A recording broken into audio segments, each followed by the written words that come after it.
अस्सलामु अलैकुम वरहमतुल्लाहि वबरकातुहू। अज़ीज़ तलबा व तालिबात, आज से हम पढ़ने जा रहे हैं दहम जमात साइंस दुवम का सिलेबस, जिसमें पहला सबक है तवारिस और इर्तिक़ा। तवारिस और इर्तिक़ा, हेरिडिटी एंड इवोल्यूशन, जिसको हम इंग्लिश में कहते हैं। इसमें चंद ज़ैली नुकात हैं जो आपको अपने स्क्रीन पर दिखाई दे रहे हैं। तवारिस और तवारिसी तब्दीलियाँ, ये पहला पॉइंट है, जिसमें तवारिस किसे कहते हैं, तवारिसी तब्दीलियाँ कैसी होती हैं, ये हम देखेंगे। ट्रांसक्रिप्शन किसे कहते हैं, ट्रांसलेशन किसे कहते हैं और ट्रांसलोकेशन किसे कहते हैं। ये तीन इम्पॉर्टेंट डेफिनेशंस हैं, तारीफ़ हैं, जो इम्तिहान के नुक्ते नज़र से अहम होती हैं। तो इसकी तारीफ़ को हमको ज़हन नशीन करना है। फिर इर्तिक़ा, जो कि हमारे चैप्टर का नाम है, सबक का नाम है हेरिडिटी, तवारिस है, और इवोल्यूशन यानी इर्तिक़ा है। तो इर्तिक़ा, इस पर हम मालूमात हासिल करेंगे। इर्तिक़ा के सबूत भी देखेंगे जो किताब के अंदर में दिए गए हैं। दहम जमात के निसाब के हिसाब से जो सबूत इसमें पेश किए गए हैं इर्तिक़ा को लेकर के, और जो साइंसदान हजरात का इसमें ज़िक्र है, जैसे कि ख़ासकर चार्ल्स डार्विन साहब का। तो ये एक साइंटिस्ट डार्विन का यहाँ पर नाम है, और लेमार्क इनका एक नाम है, जेन बाप्टिस्ट लेमार्क जिसको कहते हैं। तो हम देखेंगे कि डार्विन का कुदरती इंतखाब का नज़रिया, इन्होंने इसमें अपना क्या योगदान किया।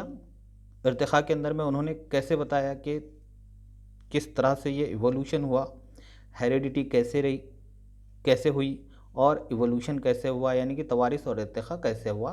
ये डार्विन का कुदरती इंतखाब का नज़रिया क्या था, उनकी कौन सी किताब उन्होंने लिखी इस पर, और लेमार्क का नज़रिया क्या था। ठीक है।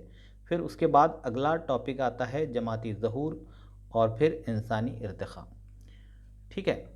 तो इसके आगे हम ये देखेंगे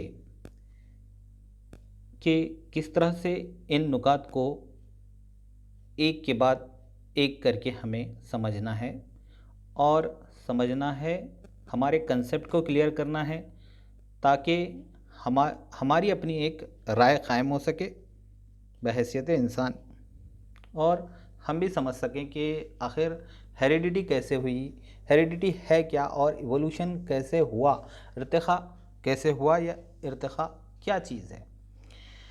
इसमें चंद सवालात हैं, और उन सवालात के जवाबात हमें नहुम जमात से मिलते हैं। तो उस पर जाने से पहले मैं एक दो बातें बताऊं यहाँ पर, जैसे कि डार्विन का कुदरती इंतखाब का नज़रिया ये था कि जो काबिल है, इन शॉर्ट बता रहा हूँ, कि जो काबिल है वही ज़िंदा रहेगा। ये उनका कुदरती इंतखाब का नज़रिया कहलाता है। चार्ल्स डार्विन ने इसको पेश किया था। ठीक है। जिसको हम बोलेंगे theory of natural selection, the survival of fittest, जिसको इंग्लिश में हम कहेंगे। दैट इज़, वो क्या कहते हैं कि organism which are fit for survival evolve while those that are not perish. यानी कि उसका मतलब ये है, जो काबिल है वही ज़िंदा रहेगा। ठीक है। अब यहाँ तक अच्छे से समझ में आ गई बात। फिर लेमार्क का नज़रिया, लेमार्क का नज़रिया ये था कि यूज़ और डिसयूज़ ऑफ ऑर्गन, जिसे हम कहेंगे यूज़ और disuse of organ, and theory of inheritance और एंसेस्ट्री ऑफ एक्वायर्ड कैरेक्टर्स, जिसको हम कहेंगे। और ये कंसेप्ट किस चीज़ से नोन हुआ, लेमार्किज्म से नोन हुआ। यहाँ तक समझ में आ गई बात। तो ये एक पॉइंट, ये दो पॉइंट के बारे में हम यहाँ इस वक्त में ख़ास तौर पर देखेंगे। डार्विन का कुदरती इंतखाब का नज़रिया क्या है, और लेमार्क का नज़रिया क्या है, फिर जमाती ज़हूर क्या है, और फिर इंसानी इर्तिक़ा कैसे हुआ। यानी पहला जो इंसान आया उसका क्या नाम था, दूसरा जो इंसान आया उसका क्या नाम था, तीसरा जो इंसान आया उसका क्या नाम था। इन शॉर्ट मैं बताता हूँ कि पहला इंसान, ये माना जाता है कि पहला इंसान नुमा जानदार रामापेथिकस उसे कहा गया। ठीक है, तो इस तरह से फिर उसके अंदर में कुछ वक्फे के बाद तकरीबन कहा जाता है ये तकरीबन 2 करोड़ साल कबल पहले की बात है, जब ये बात सामने आई। कौन सी बात? कि पहला इंसान नुमा जानदार रामापेथिकस था। ठीक है, तो आइए अब हम आगे बढ़ते हैं इन सवालों की तरफ जो हमारे किताब के अंदर में सवालात हैं और उसके सही सही जवाबात की तरफ। ठीक है, तो पहला सवाल मैं उम्मीद करता हूँ ये आपको अच्छे से दिखाई दे रहा है। वैसे कैमरे की क्लैरिटी तो है लेकिन फिर भी हाँ। तो पहला सवाल जो इस तरह पॉइंटर पे आपको दिखाई दे रहा होगा, सवाल नंबर 1, ज़रा याद कीजिए नहुम जमात से अजीज़ तलबा और तालिबात। तो जानदारों के खलिए के मरकज़े में मौरूसी खुसूसियात को मुंतकिल करने वाला जुज़ कौन सा है? वो कौन सा जुज़ है जो जानदारों के खलिए के मरकज़े में मौरूसी खुसूसियात को मुंतकिल करने वाला कहलाता है? अब इसका जवाब इस तरह से है पहले सवाल का ये। पहले तो हम इस सवाल को समझेंगे, जानदार और जानदार की जमा जानदारों या कई जानदार। ठीक है, जिसमें जान होती है उसे जानदार कहते हैं। ठीक है अजीज़ तलबा और तालिबात, इस चीज़ को जहन नशीन करें कि जब हम कोई सवाल पढ़ते हैं तो बार बार उस पर गौर करना होता है कि क्या लफ्ज़ दिया गया है, उसके मायने क्या होती हैं। जैसे यहाँ जानदार है और ये जानदारों लिखा गया है, तो इस तरह से अगर हम मुशाहिदा करके पढ़ेंगे तो मैं ये समझता हूँ कि ये अच्छी तरह से हमारे जहन में बैठ जाएगा और हमें उसे हिफ्ज़ करने की ज़रूरत नहीं पड़ेगी, मेमोराइज़ करने की ज़रूरत नहीं पड़ेगी, बल्कि वो ख़ुद ब खुद मेमोराइज़ हो जाएगा, याद हो जाएगा। तो जानदारों के खलिया क्या होता है ये चीज़ हमको देखना है। खलिया क्या होता है? जैसे इंसान कई खलियों से मिलकर बना है, कसीर खलवी जानदार है। अब इंसान की बात आ गई या जानवर हैं उनकी बात आ गई, तो ये जानदार कई कसीर खलवी जानदार हैं। और एक खलवी जानदार भी हैं, जैसे थोड़ा सा मैं इसको टॉपिक से हट के ले लूँ तो एक खलवी जानदार यानी अमीबा हम अच्छी तरह जानते हैं। और कसीर खलवी जानदार, इसमें कौन सी मिसाल आएगी? समंदर का जानदार मछली, व्हेल मछली सबसे बड़ा, ठीक है, जो जानदार है वो मछली। ठीक है, तो खलिए से ही मिलकर बना है उसका भी जिस्म और अमीबा का भी जिस्म। अब इस खलिए के मरकज़े में खलिया, अब जो भी खलिया है, मान लीजिए कि इंसान है, इंसान यहाँ पर मैं आपकी मालूमात के लिए बताता चलूँ कि हम इंसान तकरीबन 220 खलियात से मिलकर हमारा जिस्म बनता है। ठीक है, तो उसके अंदर में खलियात हमारे होते हैं, जैसे रूट सेल उसकी एक किस्म है, सोमैटिक सेल्स हो गया है, रूट सेल हो गया, सोमैटिक सेल हो गया। और मैं इसको थोड़ा सा लिख के बता देता हूँ कि ये सेल हमको समझ में आना चाहिए। नवम जमात में हम इसके बारे में पढ़ चुके हैं। सेल यानी खलिया, ठीक है, खलिया कहते हैं सेल को। और सेल जैसे कि मैंने बताया सोमैटिक सेल, ठीक है, सोमैटिक सेल ये किस्म हो गई खलिए की। दूसरी हो गई कि रूट सेल से ही ये खलिए बने और दूसरे भी खलिए बने, और कुल 220 सेल से हमारी बॉडी बनती है। ये बात को अच्छे से जहन में रखना है, समझ के रखना है इस चीज़ को। ठीक है, और तीसरा पॉइंट आता है कि दूसरे कौन से थे, और सोमैटिक सेल हो गया और रूट सेल हो गया, और नंबर 3 है जर्म सेल। तो ठीक है, तो ये सेल के कुछ नाम मैंने बताया कि सोमैटिक सेल, रूट सेल और जर्म सेल, लेकिन कुल टोटल 220 सेल से बनी हुई है हमारी बॉडी, इंसान की बॉडी, ह्यूमन बॉडी। और सेल कैसे होता है? ये सेल इस तरह से मैं बताऊं कि इस तरह गोल अगर हम करें और इसमें मरकज़ीचा बताएं, इसके अंदर में जेनेटिक मटेरियल बताएं, ठीक है, तो यहाँ पर साइटोप्लाज्म इस तरह से होता है, तो ये हम बाद में देखेंगे, ठीक है। तो सेल क्या होता है ये समझ में आ गया। अब इसके अंदर में गौर कीजिए, यहाँ तक अच्छे से समझ में आ गई बात। तो हमें सवाल को बड़ी बारीकी से समझना पड़ता है कि जानदारों के खलिए के मरकज़े में मौरूसी खुसूसियात, यानी मौरूसी किसे कहेंगे, आबा व अजदाद से, यानी माँ बाप से। खुसूसियात कौन से हो सकती हैं, जिस्मानी हो सकती हैं, ज़हनी हो सकती हैं, ठीक है। तो ये खुसूसियात हमारे अंदर में आती हैं।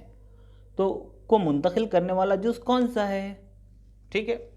इन शॉर्ट अगर हम कहें तो वो जीन है, लेकिन सही तौर पर अगर हमको इसका जवाब देना है पूरा मुकम्मिल, तो हम ये कहेंगे कि जानदारों के अंदर जानदारों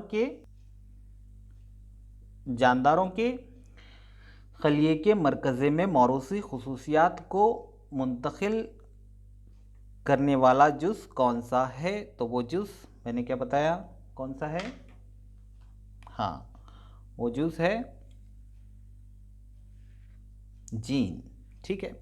लेकिन इसका जवाब हम सही से इस तरह से देंगे कि खलिए के मरकज़े में न्यूक्लिक एसिड और प्रोटीन से बने क्रोमोज़ोम वो अज्जा हैं जो जानदारों में विरासती खुसूसियात को एक नस्ल से दूसरी नस्ल में मुंतकिल करते हैं।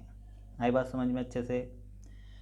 तो इस मैं समझता हूँ कि ये जवाब आपके समझ में आया होगा कि पेरेंट्स से प्रोजेनी में आता है, ठीक है। दूसरा सवाल है कि वालिदैन की जिस्मानी और ज़हनी खुसूसियात। देखो मौरूसी खुसूसियात पहले सवाल था, अब यहाँ पर जिस्मानी और ज़हनी खुसूसियात, ठीक है। यहाँ से हमको मौरूसी कौन सी हो सकती है, जिस्मानी भी होती है, ज़हनी भी होती है। तो इन चीज़ को जहन में रखते हुए आगे सवाल को पढ़ना है। वालिदैन की जिस्मानी और ज़हनी खुसूसियात आइंदा नस्लों में मुंतकिल होने के अमल को क्या कहते हैं, ठीक है। तो इसे सीधी सी बात है, इसे तवारिस कहते हैं, ठीक है, और या विरासत कहते हैं। इस अमल को हम तवारिस और विरासत कहते हैं। यही हमारे सबक की असल में ये सवाल जो है, ये सवाल इस सबक की तरफ मुतवज्जा कराता है, हमको तवारिस की डेफिनेशन देता है, तारीफ़ देता है। तवारिस किसे कहते हैं, तो वालिदैन की जिस्मानी और ज़हनी खुसूसियात आइंदा नस्लों में मुंतकिल होने के अमल को हम तवारिस कहते हैं। हम इन शॉर्ट इस तरह से इसको बताएंगे, ठीक है। तीसरा सवाल है यहाँ पर, डीएनए का सालिमा किन अज्जा से बनता है। तो डीएनए कहते हैं डीऑक्सीराइबो न्यूक्लिक एसिड, ये उसका फुल फॉर्म है। तो डीएनए का सालिमा, डीएनए एक दोहरी लकीर वाला सालिमा है, डबल हेलिक्स जिसको इंग्लिश में बोलते हैं डीएनए। ये एक दोहरी लकीर वाला सालिमा होता है। कैसे होता है कुछ इस तरह से मैं बताता हूँ इसको पेपर पे रख के ये इस तरह से होता है। देखिए ये हमारा पेपर पहले वाला वही, अब इसके अंदर में डबल हेलिक्स यानी ऐसे ऐसे ऐसे ऐसे, ये एक हो गया, ठीक है। ये दूसरा आएगा ऐसे ऐसे, तो ये दो धागे, ये एक धागा ये एक धागा, ये दो लकीर कहा जा रहा है इसको, एक लकीर ये दूसरी लकीर, इसी को डबल हेलिक्स, ये ऐसे ऐसे ऐसे, ठीक है। यहाँ बताता हूँ अच्छे से, ये ऐसे ऐसे ऐसे और ये ऐसे ऐसे ऐसे ऐसे होकर जाने वाला, ठीक है। तो डबल हेलिक्स कहते हैं इसको। तो डीएनए का सालिमा किन अज्जा से बनता है। डीएनए का सालिमा यानी कि एक दोहरी लकीर वाला सालिमा है जिसमें न्यूक्लियोटाइड मौजूद होता है। ये न्यूक्लियोटाइड डीऑक्सीराइबोज शक्कर, एक कौन सी चीज़ हो गई कि ये न्यूक्लियोटाइड डीऑक्सीराइबोज शक्कर कॉमा फास्फोरस एसिड और नाइट्रोजनी असासों की जोड़ियों से बने होते हैं, ठीक है। तो उम्मीद करता हूँ ये बात समझ में आ गई, ये सवाल का जवाब मिल गया होगा आपको कि तीन चीज़ें याद रखना है। पहली न्यूक्लियोटाइड डीऑक्सीराइबोज शक्कर, दूसरा फास्फोरिक एसिड, तीसरा नाइट्रोजनी असास, बेसेस होते हैं वो, ठीक है। उनकी जोड़ियाँ होती हैं, उनसे बने होते हैं। जिसके अंदर में हम अगर डीएनए के अंदर में हम लेते हैं तो एडेनाइन, ग्वानाइन, साइटोसिन, और थाइमाइन आता है, यूरासिल नहीं आता डीएनए के अंदर में, और आरएनए के अंदर में यूरासिल आता है। ये मैं एक्स्ट्रा नॉलेज आपको दे रहा हूँ। देखो अजीज़ तलबा व तालिबात, तवज्जो से इस वीडियो को सुनना है, समझने की कोशिश करना है। जो ध्यान देगा वही सीखेगा। साइंस के अंदर में बुनियादी बुनियादी बातों को रिपीट करके समझना पड़ता है, तब जाके छोटी छोटी बातों को समझने के बाद बड़ी बात वाज़ेह तौर पर समझ में आती है। और ये साइंस है, इसके अंदर में ध्यान देना बहुत ज़रूरी है। उम्मीद करता हूँ कि आप समझ रहे होंगे जो मैं आपको बात समझाने जा रहा हूँ।